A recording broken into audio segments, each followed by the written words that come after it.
ஓம் சக்தி ஓம் சக்தி ஓம் சக்தி ஓம் சிவசக்தி தவசக்தி நவசக்தி ஓம் ஓங்காரி ஆங்காரி அலங்காரி ஓம் கருமாரி சுகுமாரி கௌமாரி ஓம் ஓம் சக்தி ஓம் சக்தி ஓம் சக்தி ஓம் சிவசக்தி நவசக்தி நவசக்தி ஓம்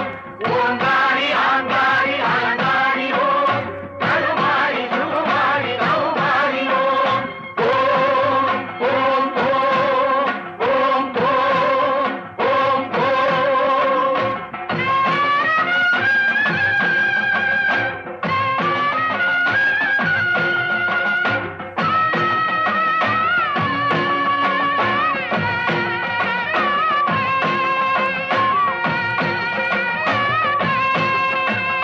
தீச்சட்டி கையேந்தி திருக்கோயில் சுற்றி திருவனம் வருவோர்க்கு தருவார்